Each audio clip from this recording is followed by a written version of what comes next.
अस्सलाम वालेकुम नाज़रीन, इशूज़ में भलीकार आऊं आहियां सुभान कोसो। नाज़रीन, अॼु जे प्रोग्राम में टिनि अहम इशूज़ ते ॻाल्हि ॿोल कंदासीं। हिकु इहो आहे त आपाशी खाते अंदरि जाली भर्तियूं थियूं आहिनि। आपाशी खाते जे उन हंधि जाली भर्तियूं थियूं आहिनि जंहिंजो कमु सिंध जे पाणी जी निगरानी करणु आहे। इहो सॼो छा मामिलो आहे? इन सां गॾु मटियारी शिकारपुर में जेको आहे फूड खाते में करप्शन थी आहे, तमामु वॾी करप्शन थी आहे, इहो इंकशाफ थियो आहे। इन हवाले सां बि ॻाल्हि ॿोल कबी। उन खां अलावा स्टील मिल जे मुलाज़िमनि अॼु सिंध असेंबली ॾाढो अचानक हिकु तमामु वॾो एहतजाज कयो, जंहिं सबबु सिंध असेंबली जो जेको मुख्या गेट हो उनखे बंदि कयो वियो। उहो सॼो मामिलो आहे छा? छो मुलाज़िम सिंध असेंबली ताईं पहुता आहिनि? सॼे मामले ते अॼु जे हिन प्रोग्राम में गुफ़्तगू कंदासीं। सगीर टांडियो साहिबु असांखे स्टूडियो में जॉइन कयो आहे। कुझु देरि खां पोइ असांखे अमजद ज़रदारी साहिबु स्टील मिल्स जा जेके यूनियन जा अॻुवान आहिनि उहे असांखे जॉइन कंदा। सगीर साहिबु, तव्हांजी वॾी महिरबानी। तव्हां हिकु अहम ख़बर जेको आहे ब्रेक कई आहे, उन ख़बर जो जेको मतन इहो आहे त आपाशी खाते अंदरि मुख़्तलिफ़ सूबनि जे मुलाज़िमनि खे गैर क़ानूनी तौर ते भर्ती कयो वियो। इहो सॼो मामिलो आहे छा? थोरो ॿुधाइजो। वॾी महिरबानी सुभान।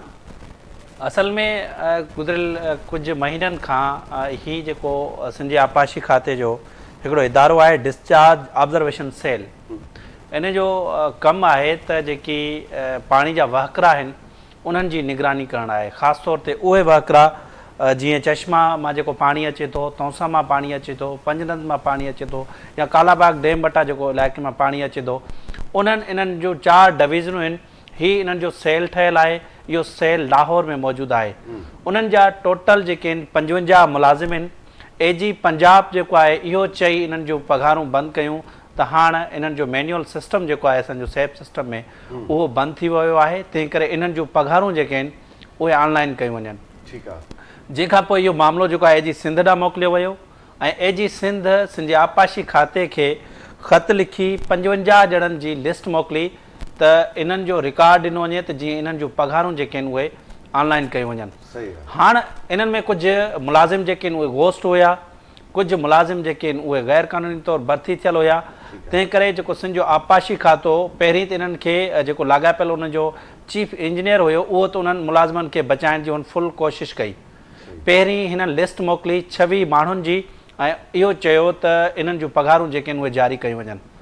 पोइ वरी उन ते सेक्रेटरी साहिबु जेको आहे सख़्तु नाराज़गी जो इज़हार कयो ऐं उन्हनि खे चयो त तव्हां सही नमूने सां रिपोर्ट ॾियो 55 माण्हुनि जी।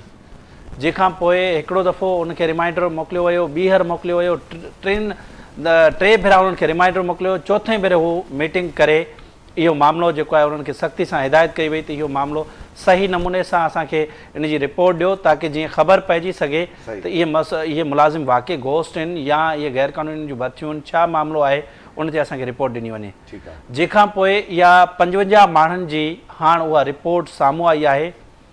इन्हनि 55 माण्हुनि मां 40 माण्हू जेके आहिनि उहे गैर क़ानूनी तौरु भर्ती थियल आहिनि। हाणे उहा जेका रिपोर्ट आहे इलाही क्लियर ऐं हिकु जेके मुलाज़िम जी अलॻि अलॻि रिकमेंडेशन, कंहिं उनखे भर्ती कयो, कॾहिं उहे भर्ती थिया, कहिड़े ग्रेड में भर्ती कया ऐं कहिड़नि सूबनि सां उन्हनि जो तालुक़ु आहे। बाक़ाइदा सां उनखे क्लियर हिकिड़ी पिक्चर ॾिनी वई आहे त जीअं एजी सिंध खे बि ख़बर पइजी सघे ऐं पंहिंजो सर्विसिस खाते खे बि इहो मामिलो मोकिलियो वियो आहे। त उन में हिकिड़ा उहे माण्हू याने उहे मुलाज़िम जेकी मतिलबु नौकरियुनि ते पाबंदी हुई उन दौरान उन्हनि खे भर्ती कयो वियो। ऐं उन खां अलावा हिकिड़ा उहे माण्हू आहिनि जिन जो जेको तालुक़ु उहे KPK ऐं पंजाब सां आहे। उन जे बावजूदु सिंध हुकूमत जे रूल्स मुताबिक़ ॿिए सूबे जो माण्हू जेको आहे उहो भर्ती नथो थी सघे। उन जे बावजूदु उन्हनि माण्हुनि खे जेको आहे उते भर्ती कयो वियो। मजमूई तौर ते अहिड़ा 40 माण्हू आहिनि उन्हनि खे भर्ती कयो वियो मुख़्तलिफ़ वक़्तनि ते। साल 2011, 12, 13, 14, 15, 2021, 2017 में यानी मुख़्तलिफ़ सालनि में उन्हनि खे भर्ती कयो वियो आहे। ऐं उन्हनि खे मतिलबु टोटली उन्हनि जूं पघारूं हाणे बंदि कयूं वियूं आहिनि। बाक़ी जेके 15 ॼणा बचनि था उन्हनि जे भर्तियुनि खे सही करार ॾींदे इहो चयो वियो आहे एजी सिंध खे त इहे भर्तियूं जेके आहिनि यानी 15 ॼणनि जूं भर्तियूं उहे सही आहिनि। इन्हनि जूं जेका आहे उहे ऑनलाइन पघारूं कयूं वञनि ऐं इन्हनि जूं भर्तियूं सही आहिनि त हाणे उन्हनि खे पघारूं जारी कयूं वेंदियूं।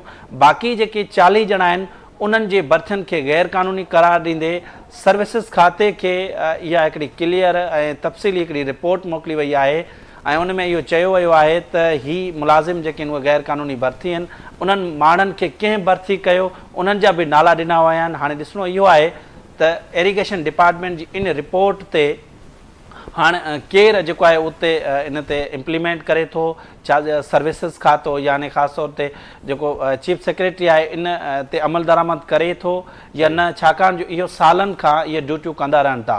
हिकिड़ो सुवाल सुभाणे पाण नाज़रीन खे इहो बि ॿुधाईंदासीं त जेकी सिंधू जे पाणी ते हिकु तरफ़ धाड़ो हयो पियो वञे त ॿिए तरफ़ वरी उन्हनि सूबनि जा जेके असांजे पाणी ते जेके माण्हू उन्हनि खे चौकीदार रखियो धाड़ो हयो आहे, जेके धाड़ो हणी रहिया आहिनि, उन्हनि सूबनि सां तालुक़ु रखंदड़ माण्हुनि खे उते भर्ती कयो वियो आहे। त उहे उन्हनि माण्हुनि जा जिन इन्हनि माण्हुनि खे भर्ती कयो उन्हनि ऑफिसरनि जा बि नाला ॾिना विया आहिनि। थियण त ईअं घुरिजे त इन्हनि खे फौरी तौर ते जेके आहे जेकॾहिं के रिटायर थी विया आहिनि ऐं के जेके आहिनि उहे हाज़ुर सर्विस आहिनि त उन्हनि जे ख़िलाफ़ जेके एग्ज़ीक्यूटिव इंजीनियर आहिनि उनजे ख़िलाफ़ कार्रवाई थियणु घुरिजे, या जेकॾहिं रिटायर थी वञनि त उन्हनि जी पेंशन हाणे रोकणु घुरिजे। त इहो हिकिड़ो मामिलो थियो आहे ऐं इहो मामिलो जेको हाणे चीफ सेक्रेटरी सिंध ॾांहुं हवाले कयो वियो आहे। सगीर साहिब इहो ॿुधाइजो त हिकु त उन्हनि माण्हुनि खे चौकीदार बणायो वियो आहे जेके माण्हू जेका सिंध जे पाणी ते धाड़ो हणनि पिया, उन्हनि खे चौकीदार रखियो वियो आहे, थियणु तीअं घुरिजे आहे। पर उन सां गॾु इहो ॿुधाइजो त जेके कामोरा इन सॼे मामले में कहिड़ा कहिड़ा मुलविस आहिनि इहो थोरो ॿुधाइजो। ॾिसो हाणे इन में जेके मुख़्तलिफ़ जेके बि उन वक़्त जा जेके एग्ज़ीक्यूटिव इंजीनियर रहिया आहिनि या डायरेक्टर जेको रेगुलेशन रहियो आहे उन जा नाला ॾिना विया आहिनि बाक़िद सां। त मां तव्हांखे ॿुधाईंदुसि त जिन गैर क़ानूनी इन भर्तियूं कयूं, ख़ासि तौर ते जिन ॿियनि सूबनि सां तालुक़ु रखंदड़ माण्हुनि खे जिन भर्ती कयो उन्हनि में पहिरियों जेको नालो आहे उहो मीर मोहम्मद पठान साहिबु आहे। उहो उन वक़्तु एग्ज़ीक्यूटिव इंजीनियर हुयो मीर मोहम्मद पठान साहिबु। ॿियनि सूबनि सां तालुक़ु रखंदड़ माण्हुनि खे उन पठान साहिबु भर्ती कयो। उनखां अलावा एग्ज़ीक्यूटिव इंजीनियर हुयो इल्ताफ़ हुसैन शेख, ग़ुलाम रसूल बुरड़ो, मोहम्मद दीन राजपूत। मोहम्मद दीन राजपूत तमामु घणियूं जेके आहिनि उहे उते वॾे पैमाने ते उन जेके आहिनि गैर क़ानूनी भर्तियूं कयूं आहिनि, ऐं मोहम्मद अली शेख। उनखां अलावा नौकरियुनि ते पाबंदी हुजणु ऐं ॿियनि सूबनि जो डोमिसाइल हुजण जे बावजूदि जेको आहे इन मोहम्मद हुसैन राजपूत जेको आहे साल 2013 में, साल 2014 में, साल 2015 में उन इहे नंढा जेके आहिनि उन मुलाज़िम उते भर्ती कया, उनखां को बि पुछाणो न कयो वियो। अहिड़ी रीति जेको आहे एग्ज़ीक्यूटिव इंजीनियर हुयो शकील अहमद, उन बि अहिड़े क़िस्म जा जेके आहिनि उहे जेके भर्तियूं कयूं। उनखां अलावा सुभाणे मां तव्हांखे ॿुधाईंदुसि त न सिर्फ़ु इन्हनि जूं जेके आहिनि गैर क़ानूनी भर्तियूं कयूं वयूं आहिनि पर उन्हनि मुलाज़िमनि खे तरक़ियूं बि ॾिनियूं वयूं आहिनि।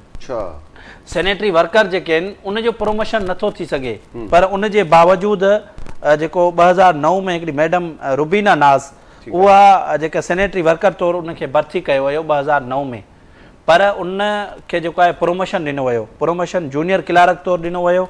ऐं उनजो डोमिसाइल बि जेको आहे उहो पंजाब सूबे जो सिंध सिविल सर्वेंट रूल्स 1974 जे तहत जेको आहे ॿिए सूबे जो माण्हू भर्ती नथो थी सघे, पर उन रूल्स जे ख़िलाफ़ वर्ज़ी कई वई ऐं प्रमोशन बि उनखे ॾिनो वियो, पर उन्हनि माण्हुनि जे ख़िलाफ़ अञा का कार्रवाई जेका आहे उहा नाहे थी सघी। त मजमूई तौर ते हीउ हिकिड़ो मामिलो यानी हीउ स्कैंडल जेको आहे वॾो ज़ाहिर थी वियो आहे। ऐं कुझु ॾींहं अॻु जेको आहे सोशल मीडिया ते इहो मामिलो हलियो पए त इन्हनि मुलाज़िमनि सां को वॾी नाइंसाफ़ी थी रही आहे ऐं इन्हनि खे पघारूं जेके आहिनि उहे जारी न पियूं थियनि। पर मामिलो कुझु इन रीति आहे त इहे मुलाज़िम जेके आहिनि उहे गैर क़ानूनी तौरु भर्ती थियल आहिनि ऐं 55 मां 40 जो अंग जेको आहे उहो सिंध जे आपाशी खाते पाण इहो ज़ाहिर कयो आहे। ॾिसो मूं तव्हांखे ॿुधायो त हीअ कुझु माण्हू जेके आहिनि 2000 जीअं मूं ॿुधायो त 2009 में हिकिड़ी मैडम जेका इहा भर्ती थी, 2011 में भर्ती थियूं। इन्हनि खे तक़रीबन जेके आहिनि उहे 15 खां 20 साल थी विया आहिनि। उन मां कुझु रिटायर्ड बि जेके आहिनि उहे थियण वारा आहिनि ऐं जेकी इन्हनि खे जिन भर्ती कयो एग्ज़ीक्यूटिव जेके इंजीनियर जिन जा मूं तव्हांखे नाला ॿुधाया त उहे बि जेके आहिनि काफ़ी रिटायर थी विया आहिनि। त उन्हनि जे ख़िलाफ़ हाणे कहिड़ो एक्शन थींदो इहो त फ़ैसिलो जेको आहे SNGD कंदी ऐं चीफ सेक्रेटरी सिंध कंदो ऐं इन्हनि मुलाज़िमनि जे ख़िलाफ़ कहिड़ो एक्शन थींदो उन बाबति बि को बि का रिकमेंडेशन नाहे ॾिनी हुई, जस्ट उन्हनि खे उनजो किरदारु ॿुधायो वियो आहे त हीउ ग़लति भर्ती थियो आहे या न, पर उनजो सूबे जो मतिलबु सूबे सिंध सां उन्हनि जो तालुक़ु नाहे, KPK ऐं पंजाब सूबे सां उन्हनि जो तालुक़ु आहे। ऐं ॿिया जेके एग्ज़ीक्यूटिव इंजीनियर आहिनि उन्हनि जो इहा ॿुधायो वियो आहे त ही माण्हू जेके आहिनि इहे एग्ज़ीक्यूटिव इंजीनियर रहिया आहिनि सेल जा। अच्छा ॾिसो सॻी साहिबु केॾी सितम ज़रीफ़ी आहे तव्हांजी ॻाल्हि वांगुरु त हिकु त सिंध जे पाणी ते धाड़ो आहे, सिंध में पाणी जी शदीद खोट आहे, वरी ग़ैर क़ानूनी भर्तियूं त पंहिंजी जाइ ते, पर उन्हनि माण्हुनि खे जेके धाड़ेल आहिनि या जेके चऊं चोर खे चौकीदार करे पाणी ते रखियो अथऊं, चश्मा, कालाबाग डैम, तौसा, पंजनि मां जेके ईंदड़ वहिकरा आहिनि उन्हनि जी उहो निगरानी कंदा। केॾी जेको आहे सितम ज़रीफ़ी वारी ॻाल्हि आहे। बिल्कुलु ॾिसो सिंध जे पाणी ते इहे सुवाल त हालांकि इहे त हाणे उथणु घुरिजनि। सही ॻाल्हि त जिते सिंध जे पाणी ते धाड़ो लॻे ऐं उन्हनि माण्हुनि जेके धाड़ो हणनि सिंध जे पाणी ते उन्हनि सूबनि सां तालुक़ु रखंदड़ माण्हुनि खे असीं उते चौकीदार करे बीहारियूं त उन्हनि मां वहिकिरो जेको आहे उहो केतिरो अचे थो। रोज़ाने जी बुनियाद ते इन जेको हीउ मूं तव्हांखे इन इदारे जो नालो ॿुधायो त इन्हनि में जेके मुक़ररु गैर क़ानूनी भर्ती थियल माण्हू उहे त माना कुझु बि करे सघनि था ऐं उन्हनि जेको आहे उहो ॿिए सूबे सां उन्हनि जो तालुक़ु आहे, KPK ऐं पंजाब सूबे सां उन्हनि जो तालुक़ु आहे। त पंजाब सूबे सां जेके घणी अक्सरियत जेके मुलाज़िम जेके आहिनि उन्हनि जी मशकूक आहे, उन्हनि जी मशकूक छा उन्हनि जी सर या त गैर क़ानूनी तौर ते थी न, मशकूक न बल्कि ही गैर क़ानूनी टोटली मतिलबु हिकिड़ो नौकरियुनि ते बैन आहे, उन जे बावजूदि इन्हनि मुलाज़िमनि खे भर्ती कयो वियो। उनखां अलावा ही ॿिए सूबे जा जेके आहिनि उहे माण्हू आहिनि, ॿिए सूबे जा माण्हू जेका सिंध सूबे में कीअं था भर्ती थी सघनि, सिंध जे हिकिड़े आपाशी खाते जेको सिंध जो इदारो आहे उन में कीअं इहे भर्ती थी विया, उहो उन इदारे में भर्ती कया विया जिते हिकिड़ो सिंध जो तमामु हसास ज़िंदगीअ मौज जो मसइलो आहे पाणी। त उन में जेको आहे तव्हां इन्हनि खे चौकीदार करे रखो ॿियनि सूबनि जे माण्हुनि खे, त इते सवाल उथनि था सिंध जे आपाशी खाते जी कारकर्दगी ते ऐं उन्हनि जी जेको आहे त उन्हनि ते त बाबा इन्हनि माण्हुनि खे कंहिं रखियो। ऐं हाणे ॾिसणो इहो आहे त जन इन्हनि माण्हुनि खे रखियो आहे उन्हनि कामोरनि जे ख़िलाफ़ कहिड़ी कार्रवाई थियणु वञे पई। ठीकु आहे सॻी साहिबु, असांजी कोशिशि आहे त अमजद ज़रदारी साहिबु स्टील मिल जा यूनियन जा अॻुवाणनि एहतजाज कयो आहे सिंध असेंबली ॿाहिरियों। असांजी कोशिशि आहे त उन्हनि सां बि ॻाल्हि ॿोल थिए, लाइन कुझु देरि पहिरियों उन सां राब्तो थियो, वरी उहो राब्तो वरी बहाल न थी सघियो आहे, कोशिशि रहंदी असांजी त उन्हनि सां बि ॻाल्हि ॿोल कयूं। ॿियो हिकिड़ो अहम मामिलो आहे मटियारी ऐं शिकारपुर ज़िलनि अंदरि फूड खाते अंदरि करप्शन जेको इंकशाफ थियो आहे, 6 करोड़ खां वधीक रुपए जी करप्शन थी आहे।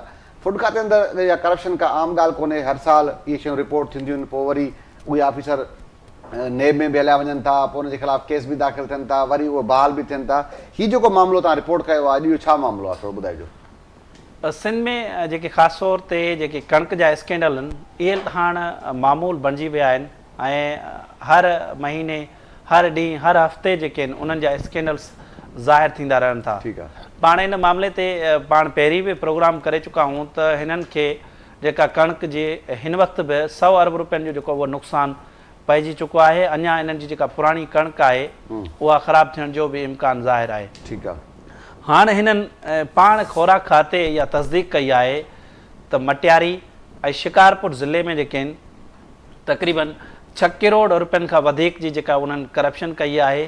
फूड सुपरवाइज़र आहिनि ऐं ॿई जेके आहिनि उन्हनि जूं जेके आहिनि उहे नौकरियुनि तां बरतरफ़ कयो वियो आहे। त हाणे उन में जेकी फूड सुपरवाइज़र आहे मोहम्मद फ़हीम कुरैशी, उन 3 करोड़ 60 लख रुपयनि जी उन कणिक ग़ाइबु करण जे इल्ज़ाम जेको आहे उहो उन ते साबित थियण ते उनखे नौकरी तां बरतरफ़ कयो वियो आहे। 3 करोड़ 6 लख रुपयनि जी कणिक ग़ाइबु करण ते फूड सुपरवाइज़र आहे मोहम्मद आज़म घुमरो साहिबु, उन बि जेको आहे उन जी बि नौकरी जेका आहे उहा चट कई वई आहे। डायरेक्टर फूड तरफ़ां उनजो बाक़ाइदा सां नोटिफिकेशन जारी कयो वियो आहे। उनखां रक़म जी वापसी जे लाइ जेके आहिनि उहे कोशिशूं करण जे लाइ उन्हनि खे चयो वियो आहे। त हीअ जेके सुभाणे मां तव्हांखे ॿुधायां त हलंदड़ साल रुगो पाण 3 मार्च महीने में वेठा आहियूं त हलंदड़ हिन 3 महीननि दौरान हिननि 85 करोड़ रुपयनि जी मालियत जी कणिक ग़ाइबु करण में जेके मुलविस कामोर आहिनि उहे हिन वक़्तु ताईं बरतरफ़ करे चुका आहिनि। ठीकु आहे, त हीअ 6 करोड़ रुगो न आहिनि, इन खां पहिरीं बि हीअ बरतरफ़ कंदा पिया अचनि। हाणे हिकिड़ा जेके हीअ आदि मुजरिम बणिजी विया आहिनि। सिंध जे खुराक खाते खे 1960 खां वठी क़ाइमु थियल इदारो आहे, पर हिन वक़्तु ताईं कंप्यूटराइज़ न पियो थिए। इन जो सिस्टम तव्हां प्रोक्योरमेंट वारो सिस्टम तव्हां कंप्यूटराइज़ छो नथा कयो? त हीअ हर साल हिकिड़ो सिस्टम जेको आहे हिननि ठाहे छॾियो आहे त 200 अरब रुपयनि जी कणिक वठणी आहे, कमर्शियल बैंकनि खां उन्हनि जो कर्ज़ो वठिणो आहे, पोइ उहा हर साल कणिक जेका उहा ख़रीद करे उहा बि मतिलबु ग़रीब हारियुनि ऐं आबादगारनि खां कणिक ख़रीद न करणी आहे, वॾनि माण्हुनि खां जेके बाअसर माण्हू हुजनि, सियासी जेके माण्हू हुजनि, जेके हुकुमरान जमायत सां जंहिंजो तालुक़ु हुजे, जेके वॾेरा हुजनि, उन्हनि माण्हुनि खां ई कणिक ख़रीद कंदा आहिनि। पोइ सपोर्ट प्राइज़ मुक़ररु करे उन्हनि खे बारदानो जेको आहे उहो ॾिनो वेंदो आहे ऐं उहा कणिक ख़रीद कई वेंदी आहे। त हिन साल त कणिक उहा ख़रीद बि न पिया कनि, पर जेका इन्हनि वटि इहा कणिक पयल आहे तक़रीबन 14.5 लख मैट्रिक टन जेके आहिनि उहो हिननि वटि कणिक पई आहे। 183 अरब रुपयनि जी उन्हनि जी मालियत आहे। हाणे मूंखे जेको उनखां मालूम थियो आहे ज़रियनि खां त जेका उनजी सेकेंड इंस्पेक्शन रिपोर्ट आई आहे उन में बि मिसिंग अची वई आहे। त यानी 100 अरब रुपयनि जो यानी 13,338 रुपयनि जे हिसाब सां फ़ी बोरी जेका आहे उन्हनि खे पई। हिन वक़्तु रेट जेको आहे उहा 7,500 हले पियो। त 100 अरब रुपयनि जो ख़ुराक खाते हुकूमत खे नुक़सानु त ॾिनो, पर जेका कणिक हिननि वटि ख़राबु पई आहे उन्हनि मां बि हिन वक़्तु मिसिंग आई आहे। कोशिशि कयूं पिया त इहा रिपोर्ट जेका आहे पंहिंजे नाज़रीन खे मंज़र आम ते आणियूं त इहा रिपोर्ट घणी कणिक जेका उहा मिसिंग थी आहे। त इहा रिपोर्टूं आहिनि त हाणे जेके इन्हनि गोदामनि में ॿी जेका कणिक पई आहे उन मां बि जेके आहिनि इंस्पेक्शन रिपोर्ट में इहे शयूं साम्हूं आयूं आहिनि त मुख़्तलिफ़ ज़िलनि में जेके आहिनि उहा कणिक गुम थी वई आहे। हाणे गुज़िरियल मूं हिकिड़े ऑफिसर खां जेको आहे इहो मालूम कयो त उन्हनि खां पुछियो त केतिरी कणिक गाइब थी अचे। गुज़िरियल साल थोरी घणी थी पर हिन साल थी आहे। यानी इहो हर साल मामूल बणिजी वियो आहे त सरकारी कणिक जेका उहा गुम करणी आहे। जेके आदि मुजरिम आहिनि उन्हनि खे नौकरियुनि तां बरतरफ़ करे वरी उहे कोर्ट वेंदा, वरी उहे बहाल थी वेंदा। हिकिड़े सिस्टम जे तहत अच्छा ॾिसो, हिकिड़े माण्हू 3 करोड़ 4 करोड़ जी करप्शन कई आहे, उन तां नौकरी सिर्फ़ु खाई छॾी। ॿियो तरीक़ेकार छा आहे उनखां पैसा रिकवर करण जो सरकारी सतह ते छा थींदो आहे, या बसि बड़ी फॉर्मेलिटी पूरी करे जान छॾाए छॾी नौकरी? सुभान इहो हर साल इन्हनि इहा फॉर्मेलिटी पूरी कंदा आहिनि ऐं कंहिंखे शोकास ॾिनो वेंदो आहे, कंहिंखे वरी बरतरफ़ कयो वेंदो आहे। पोइ वरी इहो मामिलो जेको आहे उहो एंटी करप्शन ॾांहुं मोकिलियो वेंदो आहे। नुक़सानु आहे 4 करोड़ खणी वियो सरकार जा, 3 करोड़ खणी वियो, नौकरी भले न करे।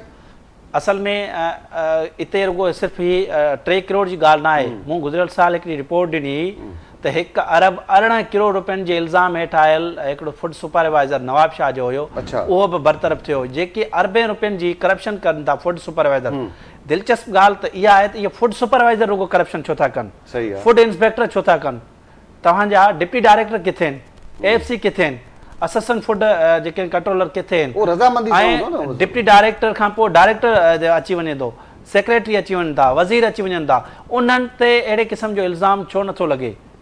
इहो हिकिड़ो सुवालु हिन वक़्त ताईं मौजूदु आहे त जेकी नेब जा इदारा आहिनि या जेकी जांच कंदड़ ॿिया इदारा आहिनि या एंटी करप्शन आहे, उन्हनि खे इन मामले जी जांच करणु घुरिजे त इहा आख़िरकार फूड सुपरवाइज़र छो ऐं हालांकि इन्हनि खे करण त मथी सतह ते जेके इन्वेस्टिगेशन करणु घुरिजे त इहे कंहिंजी जेके रज़ामंदी सां, हा बिल्कुलु, इहे अरबे रुपयनि जी हिकिड़ो फूड सुपरवाइज़र 12 ग्रेड जो 9 ग्रेड जो जेको आहे उहो कीअं थो करे सघे? 1.25 अरब रुपयनि जी करप्शन जेको आहे उहो हिकिड़ो नंढड़ो मुलाज़िम उहो कीअं थो करे सघे? तंहिं करे हिकिड़े सिस्टम जे तहत सुभान ही केतिरनि ई सालनि खां सिंध जी सरकारी कुर्बानी जो वकरो बनायो थो वञे। बाक़ी सभु पहिरें रज़ामंदी सां थिए थो, सभिनि जी रज़ामंदी सां थिए थो, शयूं गुम थियनि थियूं, पोइ बाद में जॾहिं का फाट किथां ॻाल्हि फाटे थी त पोइ हिकिड़े माण्हू खे टारगेट करे बसि उनजी नौकरी झटि करे बाक़ी सभिनी खे। मूं ॿुधायो न इहो त हिन वक़्तु जेको आहे न उहो सिंध में जेका करप्शन हले थी उहो हिकिड़े सिस्टम जे तहत हले थी। सही सिस्टम माना सिस्टम हिकिड़ो माण्हू न आहे, उहो सिस्टम में केतिरा ई धुरियूं मौजूदु आहिनि, माण्हू मौजूदु आहिनि, उनमें बाअसर माण्हू आहिनि, के MNA आहिनि, के MP आहिनि, के डायरेक्टर आहिनि, के सेक्रेटरी आहिनि। त हिकिड़े सिस्टम जे तहत उन्हनि खे इहा करप्शन करणी आहे। पोइ मुख़्तलिफ़ खातनि में उहो सिस्टम जे तहत इहा करप्शन कई वञे थी। खुराक खाते में बि उहो साॻियो इहो हशर आहे त केतिरनि ई सालनि खां, हाणे कल्ह बि इहा साम्हूं रिपोर्ट आई त 2000 जेके आहिनि उहे 21 में जेका उहा करप्शन थी आहे ऐं नेब सखर जेका हिन मामले जी जांच शुरू कई आहे। ॻाल्हि सिर्फ़ु जांच शुरू करण जी सुभाणे कोन्हे हिते, त हर साल इहे जेके आहिनि पिली बार्गेन बि कनि था, नेब सां VR बि कनि था ऐं रिमूव फ्रॉम सर्विस बि थियनि था। उन जे बावजूदि इहा चोरी छो नथी रुकिजे? त सिंध हुकूमत खे, सिंध जे वॾे वज़ीर खे इहो हिकिड़ो सोचण जी ॻाल्हि आहे त अहिड़े क़िस्म कंप्यूटराइज़ इन खे छो न रिकॉर्ड कंप्यूटराइज़ थी वञे, तव्हांजी सॼी प्रोक्योरमेंट जेका आहे उहो वेट जी उहा कंप्यूटराइज़ करे छॾनि, मामिलो ई ख़तमु थी वञे। जेके तव्हांजे गोदामनि में हिननि खे CCTV कैमराऊं लॻाइणियूं आहिनि, उहे CCTV कैमराऊं जेके आहिनि उहे कोन पिया लॻाइनि। ठीकु आहे। त उन खां अलावा जेके आहिनि उहे फेमिगेशन हिननि खे कराइणी आहे, उनखे कीड़ा माकोड़ा जेके आहिनि उहे कणक खे लॻी वञनि था। ही कणक पंहिंजी महफ़ूज़ करण में नाकाम वञनि था। जॾहिं 2022 में एॾी सारी ॿोॾि आई, बरसातूं पयूं, त हिननि कणक उहा घटि ख़राबु थी, पर हिननि सावा 3 अरब रुपयनि जी कणक ख़राबु ॼण आहे, सही साफ़ सुथरी कणक ख़राबु ॼण हिननि खपाए छॾी। जॾहिं उहा रिपोर्ट साम्हूं आई, जॾहिं CMIT इन मामले जी जांच कई ऐं चयो उन CMIT वारी रिपोर्ट में न सिर्फ़ु पंहिंजो हिकिड़ो मेंबर हुयो, पर DC दादू, DC हैदराबाद ऐं ॿिया एग्रीकल्चर जा नुमाइंदा, कुझु ॿिया बि मेंबर हुया। हिकिड़ी कंप्रिहेंसिव रिपोर्ट आई। उन रिपोर्ट ते जेको आहे ख़ुराक खाते एतिराज़ वारियो त तव्हांखे टास्क हिकिड़ो ॾिनो वियो ऐं तव्हां जांच कुझु ॿी कई आहे। ठीकु आहे। त उन रिपोर्ट ते बि इम्प्लीमेंट न थियो। याने अगरि रिपोर्ट ते इम्प्लीमेंट थिए हा त इन अॼु जेके अहिड़ो हिसो जेको आहे उहो हशर न हुजे हा, त 100 अरब रुपयनि जी जेको आहे उहो हुकूमत खे जेको आहे नुक़सानु ॾियनि हा ऐं अहिड़े किरोड़ रुपयनि जी करप्शन कनि हा। त हिकिड़े सिस्टम जे तहत इहा करप्शन कई वञे थी ऐं जेकी नंढा नंढा मुलाज़िम आहिनि उन्हनि खे नौकरियुनि तां बरतरफ़ कयो वञे थो। वरी बाद में उन्हनि जी फेवर में कमेंट्स ॾेई करे उहे वरी कोर्टनि मां बहाल थी अचनि था ऐं उन्हनि खे फाइनल शोकास ॾेई करे किथां वरी उन्हनि खे फ़ोन अची वञे थी, असर रसूख़ इस्तेमालु करे उहे नंढा जेके कामुरा आहिनि उहे वरी ॿीहर बहाल थी पंहिंजे साॻियनि पोस्टनि ते, उन्हनि साॻियनि ई WPC ते जेके आहिनि उहे अची वञनि था। संजीदगी सां कॾहिं चई सघूं था पाण ईअं त संजीदगी सां कॾहिं उन्हनि माण्हुनि खे जेके उन सां गॾु ॿिया भाङे भाईवार हुया, जन किरोड़नि अरबनि रुपयनि जी करप्शन कई, उन्हनि ते हथ नथा पवनि। न, असल में ॾिसो, अगरि उन्हनि ते हथ पवनि त ही चोरी जेका आहिनि उहा रुकिजी वञे, इहा रुकिजे ई नथी। संजीदगी तां बि ज़ाहिर आहे न त हेॾे अरसे खां 60 खां वठी इदारो क़ाइमु थियल आहे। ठीकु आहे। अच्छा सगीर साहब, पंहिंजो गुफ़्तगू सिलसिलो जारी रहे थो। स्टील मिल जे मुलाज़िमनि अॼु सिंध असेंबली ॿाहिरां एहतजाज कयो आहे। तमामु वॾो एहतजाज उन्हनि जो, उन्हनि जेको मुखिया गेट हो उहो बंदि कयो। इन बारे सां अमजद ज़रदारी साहब असांखे जॉइन कयो आहे। ज़रदारी साहब, तव्हांजी महिरबानी। ज़रदारी साहब, इहो ॿुधाइजो अॼु तव्हां असेंबली जे ॿाहिरां एहतजाज कयो आहे, 1300 मुलाज़िमनि खे छो बरतरफ़ कयो वियो आहे, ॿिया तव्हांजा कहिड़ा मुतालबा आहिनि, थोरो ॿुधाइजो। जी सर, पहिरियों त तव्हांजी महिरबानी जो तव्हां असांखे ऑनलाइन वरितो। जी। ॿियो त एहतजाज असल में मेन शइ एहतजाज जेको हुयो असांजी बहाली जे लाइ हो। पाकिस्तान स्टील मिल मां तक़रीबन 8000 मुलाज़िम 3 फेज़नि में कढाया विया आहिनि। सो उन्हनि जे लाइ मुसलसल असां जदोजहद करे रहिया आहियूं। अॼु बि असांजो एहतजाज जेको सिंध असेंबली जे ॿाहिरियां हुयो, त असां इहो पाकिस्तान पीपल्स पार्टी ऐं सिंध असेंबली जे वेठल नुमाइंदनि खे रिक्वेस्ट हुई त असांजो तदारक कयो वञे ऐं असांजे बहाली कराई वञे। जी सर। अच्छा, मुतालबा हिकु त 1300 जेके मुलाज़िम तव्हांजा जेके बरतरफ़ कया अथनि उहो तव्हांजो मुतालबो आहे। उन खां अलावा तव्हां ॿुधायो पिया कुझु त को रहतू रहियल आहिनि, उहे कहिड़े मद में रहियल आहिनि तव्हांजो? मुलाज़िम सिर्फ़ु 1300 न आहिनि। 1300 त 22 फरवरी 2025 में कढिया अथनि। ठीकु आहे। उन खां पहिरियां 2 फेज़नि में 2020 में ऐं 2021 में बि मुलाज़िम कढिया। तो उहे बि अञा एहतजाजनि में, लिटिगेशन में, कानूनी कार्रवाइनि में मौजूदु आहिनि।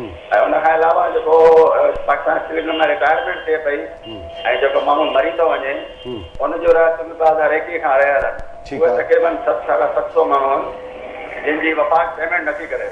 ठीकु आहे। इहो बि असांजे मुताले में शामिल हुयो त हिननि खे बि पंहिंजा बकाया जा ॾिना वञनि। सही। अच्छा, अॼु तव्हां जेको असेंबली जे ॿाहिरां एहतजाज कयो, हुकूमती सतह ते सिंध असेंबली जे ॿाहिरां एहतजाज जो तमामु वॾो ऐवान आहे, उन में तव्हांखे हुकूमती सतह ते का यकीन दहानी कराई वई हुजे, तव्हां सां का मुलाक़ात थी हुजे कंहिं चूंडियल नुमाइंदे जी? असल में यकीन दहानी त असांखे ॿिन्ही तरीक़नि सां कराई वई हुआ। जेका बेरोज़गारी थी आहे उहा सिंध गवर्नमेंट जी, जंहिंमें चीफ सेक्रेटरी सैयद आसिफ अली शाह साहब आहे, हुन सां असांजी ॻाल्हि कराई वई। हुन असांजे मुतालबनि खे पंहिंजे फॉरम ते करण जो कयो।